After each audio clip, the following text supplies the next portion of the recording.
Hello friends, Rajasthan Gyandhara channel में आपका स्वागत है। आज हम राजस्थान के लोक देवताओं की इस कड़ी में राजस्थान के लोक देवता पार्ट 2 के बारे में डिस्कस करेंगे। लोक देवताओं के इस चैप्टर में हमने पहले राजस्थान के पंच पीरों में रामदेव जी का अध्ययन कर लिया था। आज हम इसी में आगे गोगा जी, पाबू जी, हड़बू जी और मेहा जी मांगलिया का अध्ययन करेंगे। तो स्टार्ट करते हैं हम अपनी आज की ये लोक देवताओं की क्लास। सबसे पहले हम गोगा जी के बारे में अध्ययन करेंगे। गोगा जी, जिन्हें जाहर पीर, गोगा पीर आदि नामों से जाना जाता है, ददरेवा में इनका जन्म हुआ था। गोगा जी जो नीले घोड़े यानी कि गोगा पप्पा के असवार के रूप में इनकी पूजा की जाती है। गांव गांव खेजड़ी, गांव गांव गोगा, इसकी ये कहावत विद्यमान है, काफ़ी चर्चा में रहती है। गोगा जी के बारे में हम स्टार्ट करते हैं। सबसे पहले गोगा जी के उपनामों के बारे में हम स्टार्ट करेंगे। गोगा जी का उपनाम है सांपों के देवता, जाहर पीर। जाहर पीर मुसलमान इन्हें जाहर पीर या जीवित पीर के नाम से बुलाते हैं। जाहर पीर, जीवित पीर और गोगा पीर। पीर शब्द आते ही आप समझ जाना कि ये शब्द मुसलमानों के द्वारा पुकारा जाता है। नागराज, हिंदू इन्हें नागराज कहकर पुकारते हैं। इनका जीवन काल यानी जीवन अवधि 946 ईस्वी में इनका जन्म हुआ था और 1024 को इनका देहांत हुआ था। जन्म ददरेवा चूरू में इनका जन्म हुआ था 1003 विक्रम संवत में। आजकल एग्जाम्स में ईस्वी और विक्रम संवत में काफ़ी टाइम दिए जाते हैं। तो भाद्रपद कृष्ण नवमी, जिसे गोगा नवमी कहा जाता है, 946 ईस्वी में ददरेवा चूरू में इनका जन्म हुआ था। पिता का नाम जेवर जी या जीवराज चौहान, ये चौहान राजपूत थे। गोगा जी चौहान। माता का नाम बाछल थे और इनकी मौसी का नाम था आचल। आचल बाछल याद रखना है। पिता का नाम जेवर जी चौहान। ऐसे याद रखना कि गोगा जी बहुत सारे जेवर पहनते थे, क्योंकि माता पिता के नाम एग्जाम्स में काफ़ी बार पूछे जाते हैं। तो ऐसे याद रख लेना आप, गोगा जी काफ़ी जेवर पहनते थे, यानी कि इनके पिता का नाम था जेवर जी या जीवराज चौहान। इनकी माता बाछल को पुत्र प्राप्ति का आशीर्वाद गुरु गोरखनाथ ने दिया था, और गोरखनाथ ही गोगा जी के क्या थे? गुरु थे। उन्होंने आशीर्वाद के रूप में इन्हें एक सुगंधित गूगल पदार्थ गूगल दिया था। उसके बाद में हम जैसे कि गोगा जी का क्या है, गोरखनाथ जी ने ही इनकी माता बाछल को आशीर्वाद दिया था। तो गोगा जी के गुरु कौन है? गोरखनाथ जी। पत्नी का नाम केमल दे। केमल दे जन्म कैसे? केमल कैसे? कोलूमंड। कोलूमंड में बुड्ढो जी राठौड़ की पुत्री थी। बुड्ढो जी राठौड़ ये पाबू जी के बड़े भाई थे, यानी कि गोगा जी क्या हो गए? गोगा जी पाबू जी के भतीजी के पति थे, यानी कि भतीजी जमाई थे ये। पुत्र थे केसरिया कंवर। केसरिया कंवर गोगा जी के क्या थे? पुत्र थे, जो कि एक लोक देवता के रूप में प्रसिद्ध हुए। गोगा जी का पत्थर पर उत्कीर्ण सर्प मूर्ति युक्त पूजा स्थल, यानी कि इनका पूजा स्थल कैसा होता है? एक पत्थर होता है और उसके ऊपर इस तरह से सांप की मूर्ति उत्कीर्ण होती है। और थान, यानी कि इनके मंदिर को थान कहा जाता है, यानी कि एक चबूतरा बना हुआ होता है जिसके ऊपर एक पत्थर है और पत्थर के रूप में इस तरीके से सांप की आकृति बनी हुई होती है। गाँव में खेजड़ी वृक्ष के नीचे होता है, यानी कि गोगा जी का थान गाँव में खेजड़ी वृक्ष के नीचे एक पत्थर के ऊपर सांप की मूर्ति उत्कीर्ण होती है। वाहन क्या है? इनका नीला घोड़ा है, जिसे गोगा पापा कहा जाता है। गोगा जी की ध्वजा को निशान कहा जाता है। जैसे रामदेव जी की ध्वजा को नेजा कहा जाता है, उसी तरह से गोगा जी की ध्वजा को निशान कहा जाता है। प्रतीक चिन्ह क्या है? भाला लिए घुड़सवार व सर्प। जिस तरह से आपको फोटो में दिख रहा है कि गोगा जी के क्या है, ये देखो भाला लिए हुए हैं, घोड़ी पे सवार हैं और ऊपर सर्प की आकृति है। ये इनका क्या है? प्रतीक चिन्ह है। आगे हम डिस्कस करें तो गोगा जी का फड़ का वाचन डेरू या मांदलवादी यंत्र के साथ में इनके भक्तों या भूपों के द्वारा किया जाता है। रामदेव जी का रावण हत्यावादी यंत्र, और उसी तरह से गोगा जी का कौन सा है? डेरू या मांदलवादी यंत्र में फड़ का वाचन किया जाता है। गोगा जी के गीतों को क्या कहते हैं? छावली गीत कहते हैं। गोगा जी का मंदिर मेड़ी कहलाता है। साकल नृत्य, गोगा जी की आराधना में जो नृत्य किया जाता है उसे साकल नृत्य, और रामदेव जी की आराधना में 13 ताली नृत्य किया जाता है। इस तरह से अपन को क्या करना है? लोक देवताओं को कंपेयर करके याद करना है, जिससे ये चीज़ें इजीली याद हो जाती है। गोगा जी का मुख्य मंदिर है ददरेवा चूरू। ददरेवा चूरू में इसे शीर्ष मेड़ी कहते हैं, और गोगा मेड़ी हनुमानगढ़ इसे धूर मेड़ी कहते हैं। अब क्वेश्चन ये है कि ददरेवा चूरू को शीर्ष मेड़ी और गोगा मेड़ी को धूर मेड़ी क्यों कहते हैं? तो बात ये है कि जब 1024 में महमूद गजनवी और गोगाजी के बीच में जो युद्ध हुआ था, उसमें गोगाजी लड़ते-लड़ते वीर गति को प्राप्त हुए थे। तो जो गोगाजी का सर है, वह ददरेवा चूरू में गिर गया था और फिर भी गोगाजी एकदम शक्तिशाली रूप से एक देवता की तरह से उनका धड़ लड़ते-लड़ते गोगामेडी पहुँच गया था। फिर भी वह शांत नहीं हुआ था। तो महमूद गजनवी ने उसे देखकर कहा कि ये तो साक्षात जीवित पीर है, यानी कि एक साक्षात देवता की रूप में दिखाई दे रहे हैं, इसलिए इन्हें जौहर पीर की उपाधि दी थी। क्वेश्चन ये भी आता है कि गोगाजी को जौहर पीर की उपाधि किसने दी थी? तो महमूद गजनवी ने दी थी। फिर गोगाजी का शरीर कैसा होता है? नीला होता है, क्योंकि जो ये धड़ है, गोगाजी का धड़ है, वो गोगामेडी पहुंचने के बाद भी शांत नहीं हुआ था। तो इसके ऊपर नील का पानी डाला गया था, जो नील डाल के नील दी जाती है सफ़ेद कपड़ों में, तो वो पानी डाला गया था, इसलिए गोगाजी का शरीर कैसा है? नीला है। तो समझ गए कि गोगाजी का सिर गिरा था ददरेवा चूरू में, इसलिए इसे शीर्षमेडी, और धड़ गिरा था कहाँ पे? गोगामेडी हनुमानगढ़ में, इसलिए इसे धुरमेडी कहा जाता है। गोगामेडी, अब गोगामेडी की बात है कि हनुमानगढ़ में है, पहली बात तो यही स्थान धुरमेडी कहलाता है क्योंकि यहाँ पे धड़ गिरा था। यहीं पर लड़ते हुए गोगाजी का धड़ गिर गया था। गोगामेडी का निर्माण किसने करवाया है? फिरोज शाह तुगलक। ये काफ़ी बार क्वेश्चन पूछा गया है। इसका वर्तमान स्वरूप किसने दिया? बीकानेर के महाराजा गंगा सिंह ने। गोगामेडी की बनावट कैसी है? मकबरे नुमा है, ड्योढ़ी पर बिस्मिल्लाह अंकित है और यहीं पर गोरख तालाब है। गोरख तालाब गोरखनाथ जी इनके गुरु है। गोरख तालाब कहाँ पे है? गोगामेडी हनुमानगढ़ में। आगे डिस्कस करें तो गोगामेडी में एक हिंदू और एक मुस्लिम पुजारी रहता है, यानी कि गोगाजी का जो मंदिर है वहाँ पे हिंदू और मुस्लिम दोनों पुजारी होते हैं। गोगाजी का मेला हिंदू और मुस्लिम एकता का प्रतीक है। और गोगाजी की ओल्डी, ये क्वेश्चन काफ़ी एग्जाम्स में पूछा गया है कि गोगाजी की ओल्डी कहाँ पे है? सांचौर जालोर में। आगे हम डिस्कस करें तो गोगाजी ने महमूद गजनवी के साथ 1024, ये सन हमें अच्छे से याद करनी है कि 946 ईस्वी में तो इनका जन्म हुआ था, 1024 में इनका देहांत हुआ था, में युद्ध किया। मोहम्मद गजनवी ने इन्हें जौहर पीर की उपाधि दी। अर्थात जौहर पीर मतलब साक्षात देवता के समान प्रकट होने वाला कहा था। इस युद्ध का वर्णन कायम खां राशों में जान कवि ने किया है। यह हमें अच्छे से याद करना है क्योंकि साहित्य में ये पूछा जाता है। हिंदू इन्हें विष्णु का अवतार मानते हैं। सर्पदंश के उपचार में गोगाजी की अर्चना की जाती है। गुरु गोरखनाथ ने इन्हें सांपों की सिद्धि प्रदान की थी।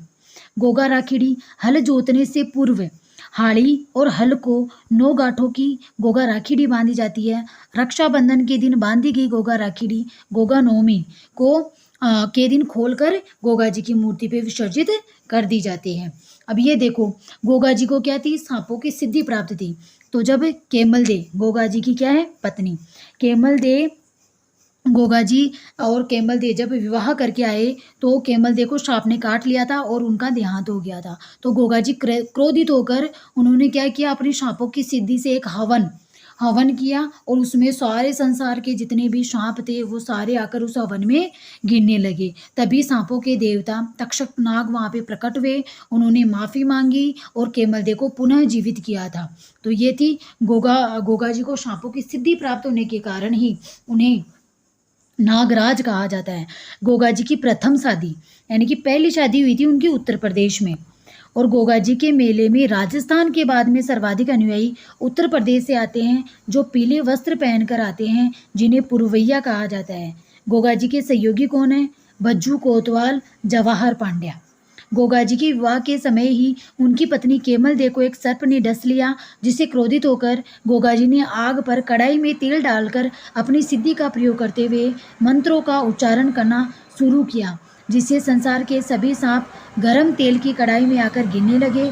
तब सांपों के रक्षक तक्षक नाग ने गोगाजी से माफ़ी मांगी, केलम दे का जहर चूसकर पुनः जीवित किया और गोगाजी को सांपों के देवता के रूप में पूजे जाने का आशीर्वाद दिया। ये स्टोरी आपको अच्छे से याद रखनी है क्योंकि ये मैंने आपको पहले भी बता दी है और राजस्थान के जो लोक देवता की कहानियाँ प्रचलित है उसमें भी ये स्टोरी अच्छे से मेंशन है। गोगाजी के बारे में कहावत है, गांव गांव खेजड़ी, गांव गांव गोगा, यानी कि जहाँ जहाँ खेजड़ी होती है वहाँ वहाँ पे गोगाजी का थान होता है। और गोगाजी का प्रतीक चिन्ह क्या है? पत्थर की मूर्ति के ऊपर सांप का उत्कीर्ण किया जाना, ये क्या है? गोगाजी। हमने 2 लोक देवता पढ़ लिए हैं, रामदेव जी और गोगा जी। अब हम डिस्कस करेंगे पाबू जी, जिन्हें ऊँटों के लोक देवता कहा जाता है, प्लेग रक्षक लोक देवता, गौ रक्षक, राड़ फाड़। पाबू जी को लक्ष्मण का अवतार माना जाता है। पाबू जी को लक्ष्मण का अवतार माना जाता है ग्रामीण जनमानस में। और ग्रामीण जनमानस में ही लक्ष्मण के अवतार से जुड़ी एक लोक कथा है कि लक्ष्मण जी पाबू जी की पत्नी है सुप्यार दे। जो पाबू जी की पत्नी जो सुप्यार दे है, उसे सॉरी एक मिनट, पाबू जी की पत्नी जो सुप्यार दे है उसको जो शूर्पणखा है, रावण की जो बहन थी, उसका अवतार माना जाता है। कहा जाता है कि जब शूर्पणखा राम और लक्ष्मण सीता जब वनवास पे थे तो शूर्पणखा एक बार लक्ष्मण के पास आई थी और उनसे विवाह करना चाहती थी। तो लक्ष्मण आगे आगे और शूर्पणखा पीछे पीछे, इस तरह से उन्होंने एक तालाब के 4 चक्कर लगा लिए थे, यूं कहे कि 4 फेरे लगा लिए थे। उसके बाद में लक्ष्मण ने उसका नाक काट दिया था। तब शूर्पणखा ने कहा था कि वो एक बार पुनः कलयुग में उनके साथ में जन्म लेगी, उनके साथ विवाह करेगी और बाकी के बच्चे भी फेरे लेगी। इसलिए कहा जाता है कि पाबू जी लक्ष्मण के अवतार है, इसलिए उन्होंने इस जन्म में 3.5 फेरे ही लिए थे। किसके साथ में? सुप्यार दे के साथ में। तो आगे हम डिस्कस करें। ये स्टोरी है जो जनमानस में है, कितनी इनमें सच्चाई है ये हम नहीं कह सकते, लेकिन ये अपने विश्वास और श्रद्धा के साथ में जुड़ा हुआ है, तो हम इन्हें अपने दिल से मानते हैं। उपनाम है ऊँटों के देवता, प्लेग रक्षक, गौ रक्षक, राड़ फाड़। पाबू जी को लक्ष्मण का अवतार माना जाता है। जीवन काल 1239 से 1276 में। हालांकि डेट ऑफ बर्थ ज़्यादा पूछी नहीं जाती है, फिर भी अपन को एक सरसरी नज़र से इनकी डेट ऑफ बर्थ याद रखनी है, क्योंकि कई बार जब ये युद्ध करते हुए वीर गति को प्राप्त हुई थी तो वो डेट हमसे पूछ ली जाती है। तो जीवन काल 1239 से 1276 ईस्वी। जन्म पाबू जी का जन्म कोल्लू फलोदी जोधपुर में 1239 में चैत्र अमावस्या को हुआ था, और चैत्र अमावस्या को ही पाबू जी का मेला लगता है। इतिहासकार मोणोत नेन्सी व महाकवि मोड़जी ओशिया के अनुसार पाबू जी का जन्म एक अप्सरा के गर्भ से हुआ था। ऐसा कहा जाता है कि जो पाबू जी के पिता थे धांधड़ जी, उन्हें स्वर्ग की एक अप्सरा से प्रेम हो गया था और उससे उन्होंने विवाह कर लिया था। पर उन अप्सरा ने एक शर्त रखी थी कि जब वो उन अलग महल में रहेगी और जब भी धांधल जी वहाँ पे आए तो उस अप्सरा को पहले सूचित कर दिया जाएगा, या फिर उनकी आज्ञा लेकर ही उनके महल में प्रवेश किया जाएगा। तब अप्सरा के गर्भ से पाबू जी का जन्म हुआ था। तो कहा जाता है कि एक बार जो धांधल जी है वह बिना अप्सरा की अनुमति के ही महल में प्रवेश कर जाते हैं, और तब अप्सरा अपना रूप बदलकर एक शेरनी के रूप में पाबू जी को अपना दूध पिला रही होती है, और धांधल जी उसे देखकर चौंक जाते हैं। तब अप्सरा अपने वास्तविक स्वरूप में आती है और वो कहती है कि उन्होंने अपना वचन भंग किया है, इसलिए वो वापस स्वर्ग लौट जाएगी। लेकिन अप्सरा कहती है कि उन्होंने उनके जीवन की एक इच्छा पूरी नहीं हुई है, और वो है कि वो पाबू जी को घोड़ी बनकर अपनी पीठ पर घुमाना चाहती थी। तो कहा जाता है कि केसर कालमी के रूप में वह अप्सरा ही आई थी। तब विवाह में जो केसर काल में घोड़ी पाबू जी लेके गए थे वो उस अप्सरा का ही रूप माना जाता है। ये एक स्टोरी है जो जनमानस में काफ़ी चर्चित है। पिता का नाम धांधल जी राठौड़ राव आस्थान के पुत्र राव धुवड़ के भाई थे, जो राव सिंहा के समकालीन थे। इन राजाओं को हमें अच्छे से याद रखना है, क्योंकि पूछ लिया जाता है कि कौन सा लोक देवता कौन से राजा के समकालीन था। माता का नाम केमल दे, बहन का नाम सोहनबाई या पेमल दे था, जिनका विवाह जायल शासक जिंद राव खिची के साथ में किया गया था। आगे हम डिस्कस करें तो पाबू जी के बड़े भाई का नाम बूढ़ो जी था, और बूढ़ो जी की पुत्री के साथ में गोगा जी का विवाह हुआ था केलम दे। पत्नी का नाम सुप्यार दे या फूलम दे अमरकोट के शासक सूरजमल सोढ़ा की पुत्री थी, जिन्हें अप्सरा का अवतार माना जाता है। घोड़ी का नाम था केसर कालमी, जो पाबू जी को यह घोड़ी देवल चारनी के द्वारा दी गई थी। पाबू जी का प्रतीक चिन्ह माना जाता है भाला लिए अश्वारोही, बाईं ओर झुकी हुई पाग यानी पगड़ी।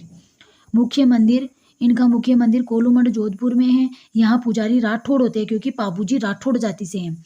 इनका मेला कोलूमंड में प्रतिवर्ष चैत्र अमावस्या को लगता है, क्योंकि चैत्र अमावस्या को पाबू जी का जन्म हुआ था। मेहर जाति के मुसलमान इन्हें पीर मानकर पूजा करते हैं, जबकि हिंदू इन्हें लक्ष्मण का अवतार मानते हैं। आगे हम चर्चा करें तो पाबू जी रिफड़ पाबूजी की फड़।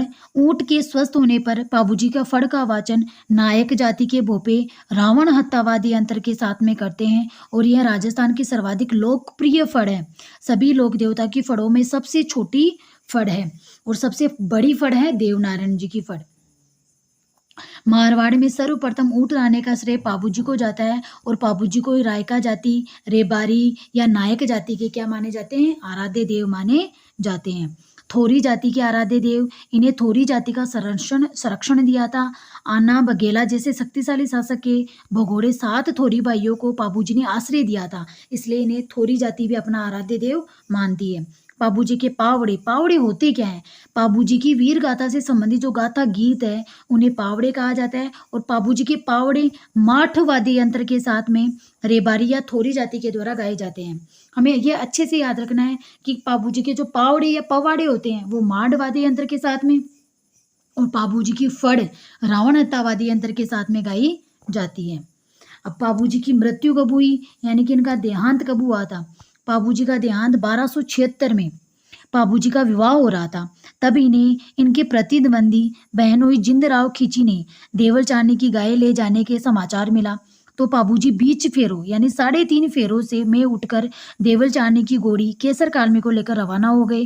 जोधपुर के देचू गांव, ये गांव हमें याद रखना है क्योंकि पूछा जाता है कि ये कहाँ पे शहीद हुए थे, तो देचू गांव में अपनी बहनोई जायल नरेश जिंदराव खिची से देवल चारणी की गायों को छुड़ाते हुए पाबूजी अपने अनेक साथियों के साथ में वीर गति को प्राप्त हो गए थे। इस युद्ध का वर्णन नैनसिरी ख्यात में है। पाबूजी की पत्नी फूलम दे पाबूजी के वस्त्रों के साथ में सती हो गई थी और थाली नरते पाबूजी के भक्तों के द्वारा थाली नरते, गोगा जी के भक्तों के द्वारा साकल नरते और रामदेव जी के भक्तों के द्वारा 13 ताली नरते और जसनाथ जी के भक्तों के द्वारा अग्नि नरते किया जाता है। ये हमें याद रखना है। पाबूजी की पत्नी फूलम दे तो पाबूजी के वस्त्रों के साथ में क्या हो गई थी? सती हो गई थी। लेकिन पाबूजी के जो बड़े भाई थे बुड्ढो जी, उनकी पत्नी के गर्भ में कौन थे? रूपनाथ जी थे। तो उनकी पत्नी ने क्या किया? अपना पेट फाड़ा, रूपनाथ जी को जन्म दिया और उसके बाद में वो सती हो गई थी। पाबूजी के भतीजे रूपनाथ जी जिंदराव खिची को मारकर पाबूजी की वह अपने पिता की हत्या का बदला लेते हैं और जिंदराव जी जो हिमाचल प्रदेश में बालकनाथ जी के रूप में पूजे जाते हैं। पाबू धनीरी वाचना, थोरी जाति द्वारा सारंगी पर किया जाने वाला पाबूजी का यशो ज्ञान। 3 चीजें आ गई है। पवाड़े कौन से वाद्य यंत्र? माठ वाद्य यंत्र। फड़ कौन से वाद्य यंत्र? रावण हत्या वाद्य यंत्र। फड़ रावण हत्या में। और तीसरी कौन सी है? पाबू धनीरी रचना या वाचना, ये किसमें? सारंगी वाद्य यंत्र पर की जाती है। पाबूजी के सहयोगी चांदा, डेमा, हरमल। चांदा नायक, डेमा नायक और हरमल रेबारी, ये क्या थे? पाबूजी के सहयोगी थे। पाबूजी से संबंधित कुछ साहित्य हैं जो अपना राजस्थान की आर्ट एंड कल्चर है उसमें साहित्य बहुत इम्पोर्टेंट है, काफ़ी इम्पोर्टेंट पार्ट अदा करता है ये एग्जाम्स में। तो पाबूजीरा छंद, बिट्ठू, सूजा। आप याद रखना, छंद यानी कि छेद दिया तो क्या हुआ? वह शरीर का वह पार्ट क्या हो गया? सूज गया। तो बिट्ठू, सूजा, ऐसे हमें इंटरलिंक करके याद रखना है। पाबू प्रकाश क्या है? मुड़ गया। ओशिया मोड़जी, ये ऑलमोस्ट सबको याद रहता है। पाबूजी का सोठा, रामनाथ कविया, रामनाथ कविया। कविता क्या है या कवि क्या है? सोटा यानी कि छोटा है, शॉर्ट है। कविया क्या है? शॉर्ट है। और पाबूजी री बात कौन कर रही है? लक्ष्मी कर रही है। लक्ष्मी कुमारी चुंडावत क्या करती है? बहुत बातें करती है। शॉर्ट कौन है? रामनाथ कविया शॉर्ट है। पाबू प्रकाश, ओशिया मोरजी, पाबूजी रा छंद क्या? तो बिट्ठू सूजा। आगे हम एक और पंचपीर हड़बूजी सांखला के बारे में चर्चा करेंगे जो कि रामदेव जी के मोशेरे भाई थे। हड़बूजी सांखला बेंगटी गांव से इनका संबंध है। उपनाम, इनको शकुन शास्त्र की ज्ञाता कहा जाता है। जन्म बुढोल ग्राम नागौर में इनका जन्म हुआ था। हड़बूजी और बुढोल यानी बोडल यानी प्लास्टिक को मारवाड़ी में बोलते हैं बोडल क्या करती है? भड़बड़ करे। क्या करती है? भड़बड़। हड़बू बड़बड़ बोडल, बुढ़ेल गांव नागौर, ऐसे याद रखना है। पिता महाराजा सांखला जो मेहाजी मांगलिया यानी कि मेहाजी मांगलिया के पुत्र कौन थे? हड़बूजी सांखला थे। माता का नाम सौभाग्यवती। अपने पिता की मृत्यु के बाद हड़बूजी हड़बू जी, यहाँ पे बू है, हड़बू जी बुडेल गांव को छोड़कर फलोदी तहसील के हरबम जाल नामक स्थान पर रहने लगे। हड़बू जी के गुरु का नाम था बालीनाथ जी, जो कि रामदेव जी के भी गुरु थे। शस्त्र त्याग करी बालीनाथ जी के शिष्य बन गए और दीक्षा लेकर समाज सुधार के कार्य के चाखू गांव जोधपुर में रहकर ये तपस्या करने लग गए थे। प्रमुख स्थान कौन सा है? बेंगटी गांव, फलोदी, जोधपुर इनका प्रमुख मंदिर है। इस मंदिर का निर्माण 1721 में महाराजा अजीत सिंह के द्वारा करवाया गया था। इनके मंदिर में छकड़ा गाड़ी यानी कि बैलगाड़ी की पूजा की जाती है। हड़बूजी छकड़ा गाड़ी में पंगु गायों के लिए दूर दूर से घास लेकर आते हैं। सवारी क्या है? इनकी सवारी को सिया सिया या कहीं कहीं पे सियार भी मिलता है, सियार भी आपको लिखा हुआ मिलता है। इनकी जो छकड़ा गाड़ी थी उसका नाम है ये सिया। हड़बूजी अपनी बैलगाड़ी को पुकारते थे सिया के नाम से। पुजारी सांकला राजपूत है, क्योंकि हड़बूजी भी क्या है? सांकला है। हड़बूजी राव जोधा के समकालीन थे, क्योंकि जो मेहाजी मांगलिया है वह चूड़ा के समकालीन थे और ये जोधा के समकालीन है। इन्होंने राव जोधा को मेवाड़ के अधिकार में मंडोर मुक्त कराने हेतु अपना आशीर्वाद दिया था तथा कटार व फेटा भेंट की।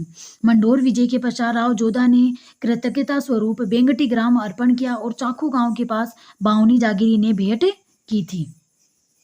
हड़बूजी के बारे में अगर हम चर्चा करें तो हड़बूजी रामदेव जी के मौसेरे भाई थे। रामदेव जी 24 वाणियों में भी लिखा है कि हड़बूजी साकला हरदम हाजिर गांव बेंगटी माही, दूजी दे मारी ही जानो, हाँ मारा हाँ मोशी जाया भाई। यानी कि हड़बूजी सांकला हमेशा बेंगटी गांव में हाजिर रहते हैं और दूसरी मेरी ही ये जान जानती है कि मैं मेरे भाई से मतलब हाँ मेरे मोसेरे भाई ये मैं अच्छे से जानता हूँ। रामदेव जी ने समाधि लेने के बाद में हड़बूजी को दर्शन दिए और रामदेव जी के दर्शन देने को क्या कहा जाता है? पर्चा देना। तो पर्चा दिया था इन्होंने और एक राम कटोरा यानी प्याला व सोन चिटिया यानी छड़ी भेंट की थी। कुछ कथाओं में ऐसा भी माना जाता है कि हड़बूजी ने बाबा रामदेव जी की समाधि लेने के 8वें दिन बाद में स्वयं जीवित समाधि ले ली थी। हड़बूजी वचनबद्ध वचन सिद्ध शकुन शास्त्र की ज्ञाता आएगा यहाँ पे, जाता नहीं, ज्ञाता और करामाती माने जाते हैं। यानी कि मोस्टली तो एग्जाम्स में पूछा जाता है शकुन शास्त्र के ज्ञाता किसे कहा जाता है? हड़बूजी को कहा जाता है। आगे हम चर्चा करेंगे मेहाजी मांगलिया, जिनकी वंश वृद्धि गोद लेकर की जाती है और मेहाजी मांगलिया के पुत्र ही हड़बूजी को माना जाता है। उपनाम मांगलियों के इष्ट देव और उज्ज्वल क्षत्रिय कहा जाता है। इनका जन्म तापू गांव जोधपुर में भाद्रपद कृष्ण अष्टमी यानी जन्माष्टमी को हुआ था और मेहाजी मांगलिया को भगवान श्री कृष्ण का अवतार माना जाता है। इनके पिता का नाम था कित्तू जी या केलू जी, माता का नाम मायड़ दे। इनका घोड़ा है किरड़ काबरा। मुख्य मंदिर है बापीनी गांव जोधपुर में। यहाँ भाद्रपद कृष्ण अष्टमी को यानी कि जन्माष्टमी को इनका मेला लगता है। इनका पालन पोषण अपने ननिहाल मांगलिया गोत्र में हुआ था, इसलिए इन्हें मेहाजी मांगलिया के रूप में प्रसिद्धि प्राप्त हुई है। इनकी पूजा करने वाले भोपे अपने वंश वृद्धि नहीं करते हैं, वे गोद लेकर वंश चलाते हैं। इन्होंने अपनी माँ के साथ पुष्कर तीर्थ की यात्रा के दौरान पुष्कर की पाना गुजरी को अपनी धर्म बहीन बनाया और इसी पाना गुजरी की गायों को जैसलमेर का राव राणक देव भाटी, ये राणक देव भाटी के समकालीन थे, को लूट ले गया था। तब मेहाजी पाना गुजरी की गायों के रक्षार्थ जैसलमेर के राव राणक देव भाटी से युद्ध करते हुए बापीनी गांव में वीर गति को प्राप्त हुए थे। ये मारवाड़ के शासक राव चूड़ा के समकालीन थे और वीर मेहा प्रकाश की रचना जसदान बिठू ने की है। तो ये थी आप अपनी आज की क्लास, जिसमें अपने राजस्थान के पंच पीरों रामदेव जी, गोगा जी, पाबू जी, हड़बूजी और मेहाजी मांगलिया के बारे में डिटेल्ड से चर्चा की है। अगर आप इस पीपीटी को भी एक बार पढ़ लेते हैं तो आपको लोक देवता अच्छे से याद हो जाएंगे। लोक देवताओं में कोई कंफ्यूजन नहीं रहेगा, क्योंकि लोक देवता राजस्थान का जो राजस्थान के एग्जाम्स हैं उसमें सबसे इजी टॉपिक है। अगर आप इनको इंटरेस्ट लेके पढ़ोगे तो ये आपको इजीली ही याद हो जाएंगे। Thank you. हम आपको आगे की क्लासेस देते रहेंगे। Thank you.